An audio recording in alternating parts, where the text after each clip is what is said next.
नमस्कार. मी भाऊ तोरसेकर. तुम्ही बघत आहात प्रतिपक्ष.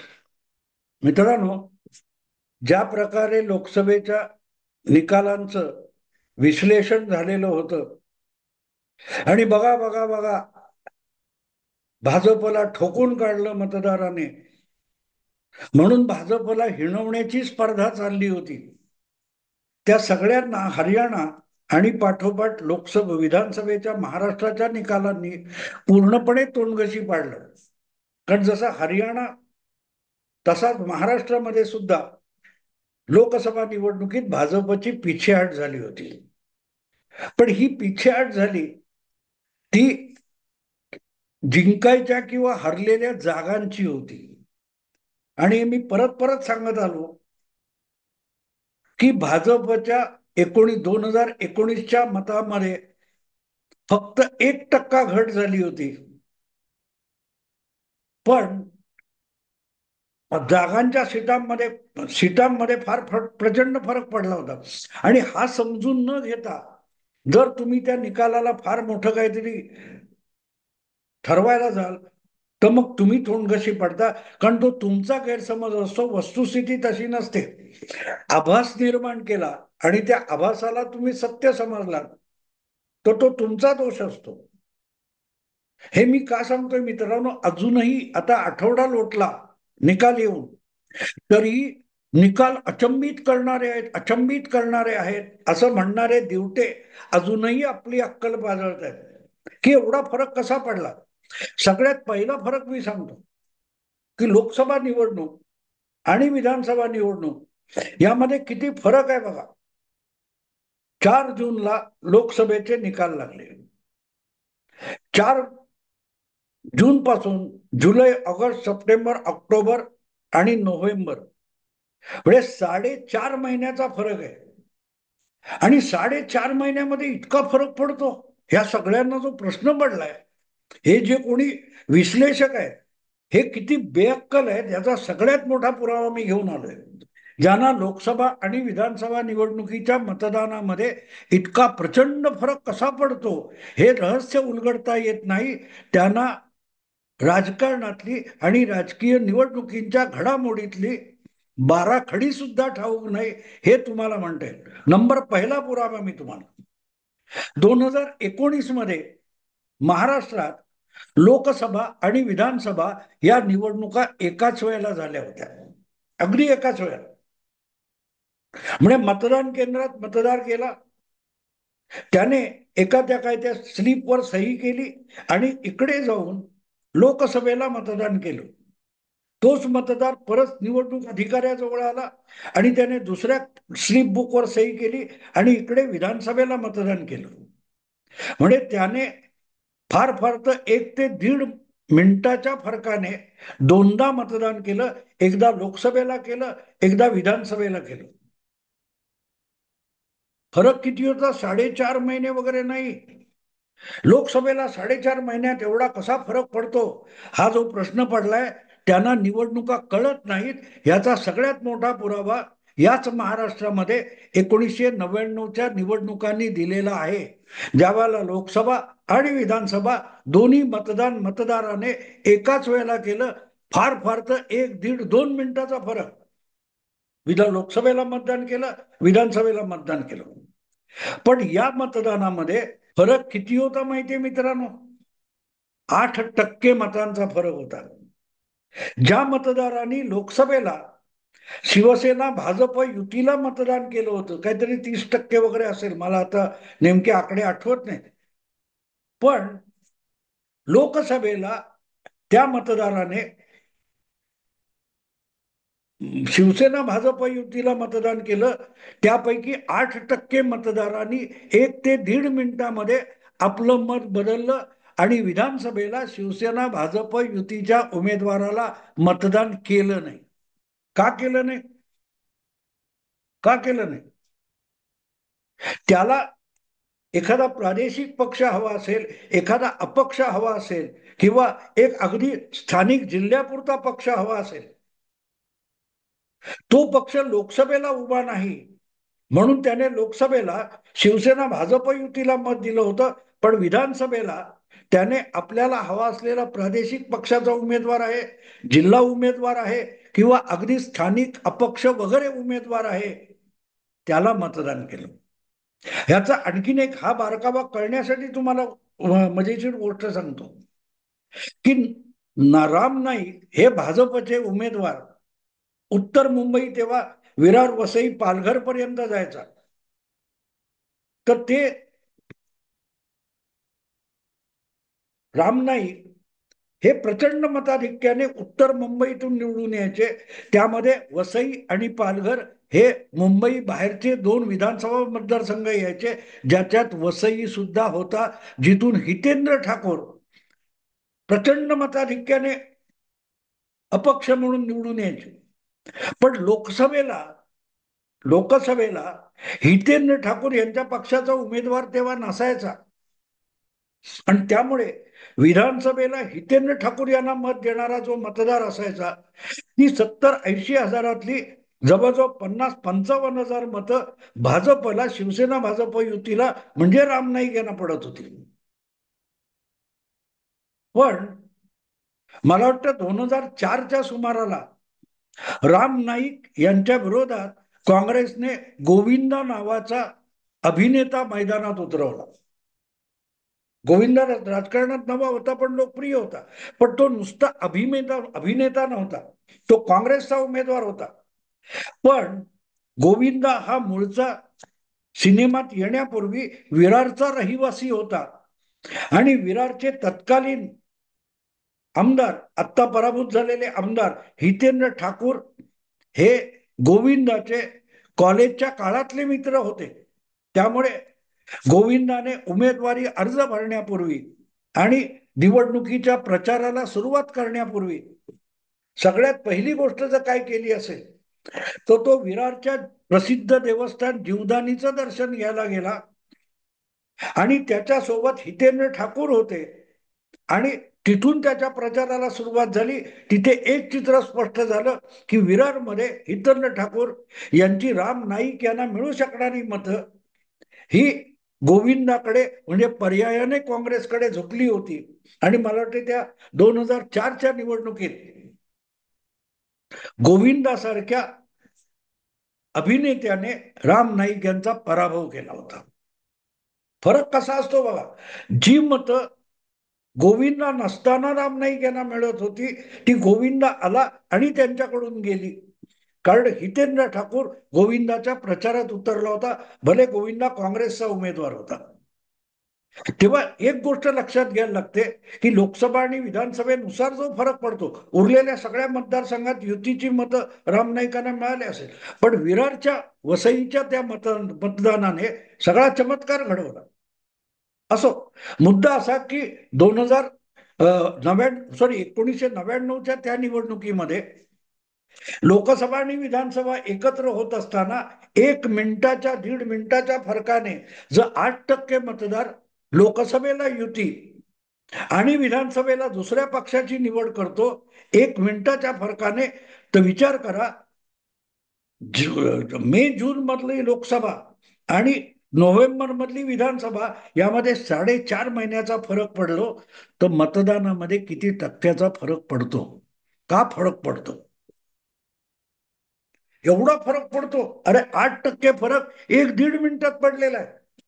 मग 4.5 महिन्यामध्ये परिस्थिती बदलते, नवी मतदान केंद्र येतात, नवे उमेदवार येतात, पक्षांच्या भूमिका बदलतात, आघाड्या बदलतात, बंडखोऱ्या बदलतात. मग त्याप्रमाणे मतदाराने आपला चॉईस का बदलायचा नाही? विश्लेषकांची इच्छा भली अशी, म्हणून विश्लेषकांना म्हणून लोकसभेला ज्याला मत दिलं त्यालाच मतदाराने विधानसभेत सुद्धा मत दिलं पाहिजे. ही सक्ती आहे का? याला संविधानाची रक्षा म्हणतात का? याला लोकशाही म्हणतात का? काय नेमकं आहे की लोकसभेमध्ये आणि विधानसभेमध्ये एवढा फरक कशाला? हे प्रश्न विचारणारे तुम्ही कोण? तुम्ही फक्त किनाऱ्यावर बसून चर्चा करणारे आहात. मतदार आणि उमेदवार हे प्रत्यक्ष प्रवाहात पोहणारे असतात. तेव्हा त्या प्रवाहात पोहणाऱ्यांना किनाऱ्यावर बसलेल्यांनी शहाणपण शिकवू नये. नेमकी हीच गोष्ट ज्यांच्या लक्षात येत नाही, ते गेले 8-10 दिवस झाले लोकसभा आणि विधानसभेला एवढा फरक पडलाच कसा. अरे 1 मिनिटाने फरक पडतो. 1 मिनिटाने फरक पडतो. एकाच वेळेला मतदान केंद्रात केल्यानंतर सुद्धा 8% फरक पडतो. ज्या लोकसभा निवडणुकीमध्ये त्यावेळेला मी सांगतोय 99ची गोष्ट, तेव्हा युतीला 48 पैकी 30 जागा मिळाल्या होत्या विधानसभेत. लोकसभेच्या 30 जागा एकाच वेळेला मतदान. लोकसभेच्या 30 जागा शिवसेना भाजप युतीला मिळाल्या होत्या. पण विधानसभेला त्यांचं गाडं मला वाटतं काहीतरी 115-120 पर्यंत येऊन अडकलं होतं. मग लोकसभेच्या हिशोबात आपण गेलो तर लोकसभेला 30 जागा म्हणजे 318, 180 विधानसभेच्या जागा मिळाल्या पाहिजेत, असं गणित कुणी मांडलं होतं का? का नाही मांडलं?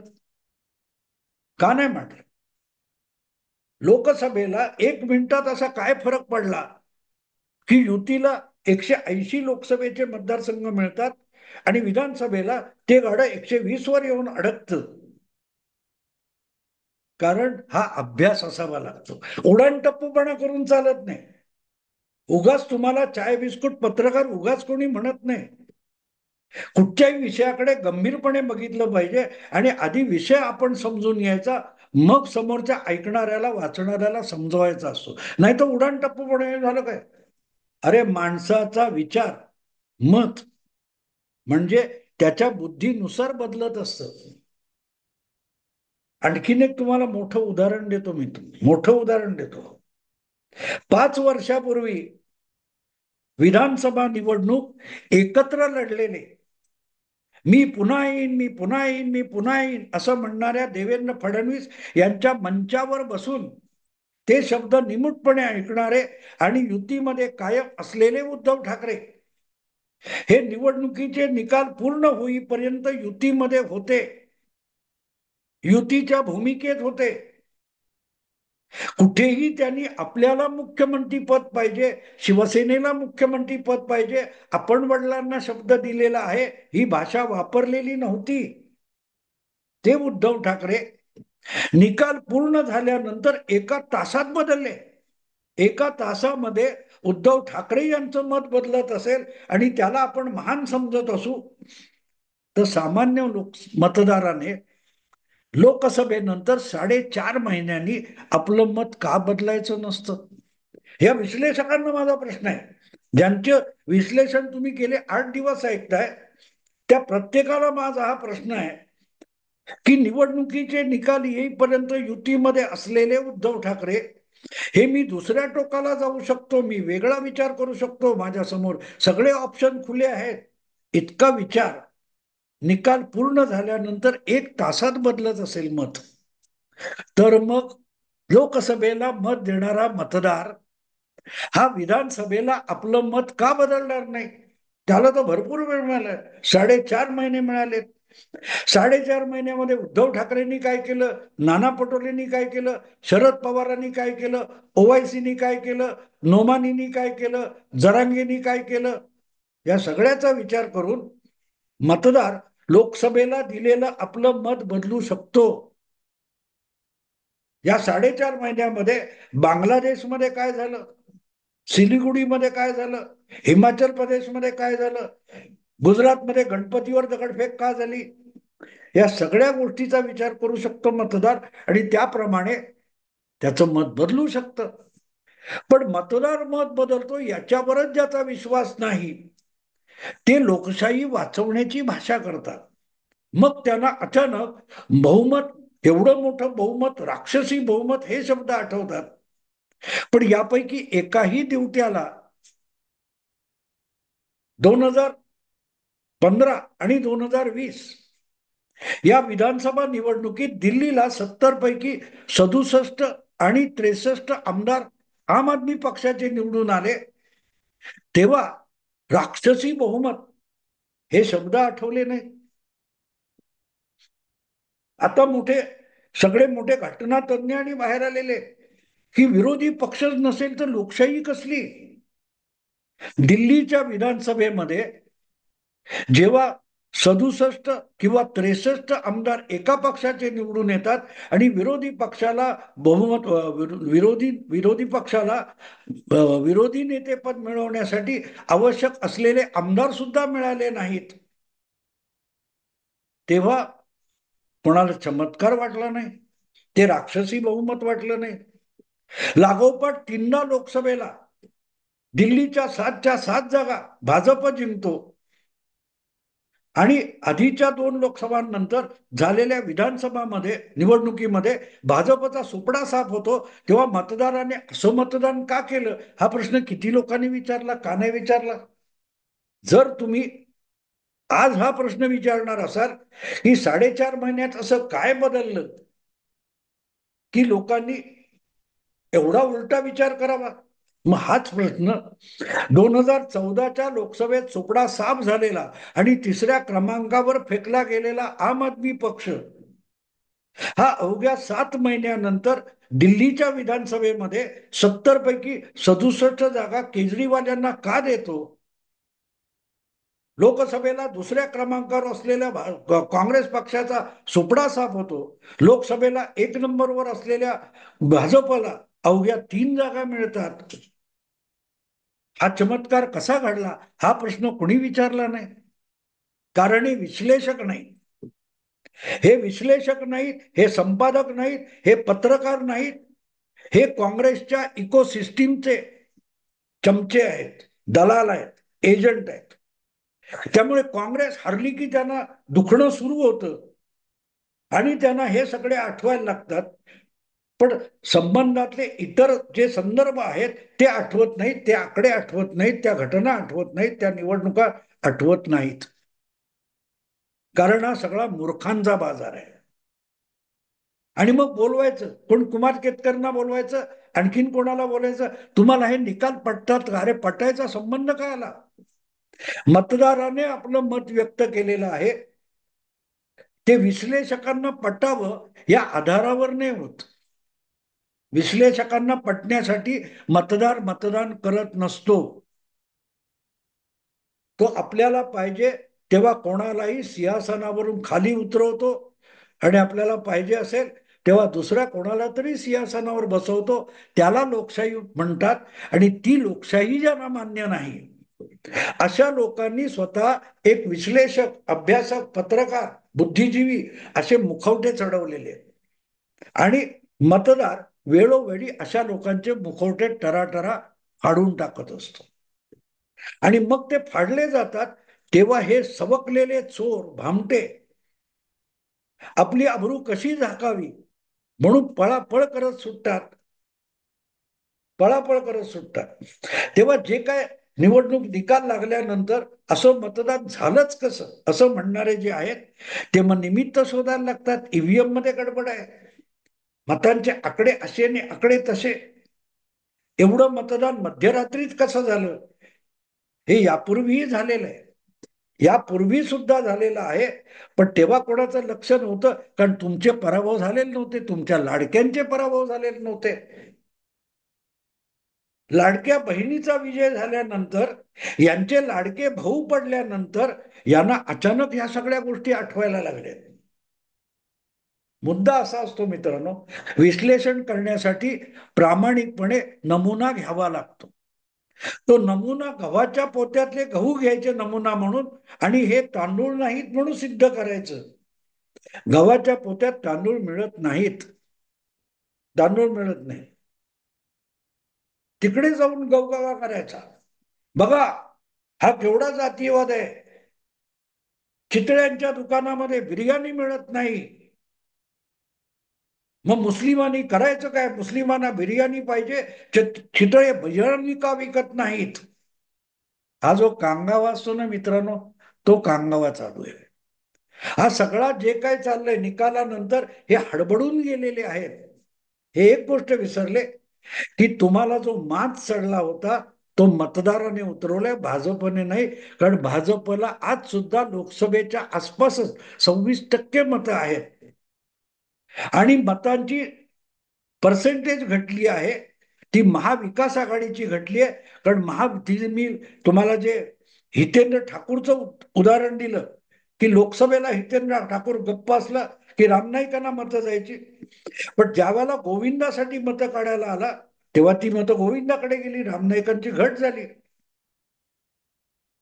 तेव्हा भाजपचा उमेदवार वसई विरार मधून निवडून येत नाही. नेमकी तीच गोष्ट इथे झालेली आहे. जे लोक ओवायसी असतील, कोणते समाजवादी पक्ष असेल, काय तो बच्चू कडूंचा पक्ष असेल, किंवा हे सगळे पक्ष जे लोकसभेमध्ये ज्यांना स्टेक नव्हते, त्यांच्या मतदाराने लोकसभेला महाविकास आघाडीला मतं दिली. विधानसभेला त्यांनी आपापल्या प्रादेशिक छोट्या पक्षांना दिली आणि महाविकास आघाडीची खटिया खडी झाली. मग लागले त्यांचे चाय बिस्कुटे बोंबलायला की असं मतदान होतच कसं. अरे भाजपचं मतदान फारसं वाढले नाही, अर्धा पाऊण 1% वाढले, पण तुमची घट झाली. तुम्ही बुटके झालात म्हणून भाजप उंच झालेला दिसतोय, तुम्ही बुटके झालात म्हणून महायुती उंच झालेली दिसते. महायुतीची उंची वाढलेली नाही. लोकसभेला जे काही 43-44% होते ते 47% झाले, पण तुमचे 43-44% होते ते 10% घटले. कारण तुमचे लचके अबू आझमीने तोडले, तुमचे लचके ओवायसीने तोडले, तुमचे लचके बच्चू कडूने तोडले, जनसुराज्यने तोडले, संभाजी राजे त्यांच्या स्वराज्य किंवा स्वाभिमानी शेतकरीने तोडले, बंडखोरांनी तोडले. त्याचा हिशोब कोणी काढायचा. भाजपला अधिक मतं सुद्धा मिळालेली नाही. हा, अजितदादांची मतं वाढली, बाकी शिंदेच्याही मतामध्ये फारशी वाढ झालेली नाही, घट झाली. तरी जागा वाढल्या, कारण तुमचे लचके तोडले गेलेले, तुमच्या वजनात घट झाली, त्यांचं पारडं जड. पण हे समजून घेण्यासाठी अक्कल असावी लागते, डोकं ठिकाणावर असतो. मूर्खांच्या बाजारात चर्चा जोर जोरात. झालंच कसं. असो मित्रांनो, आता इथेच थांबतो. आवडलं लाईक करा, शेअर करा आणि प्रतिपक्षाला सबस्क्राईब करा. नमस्कार.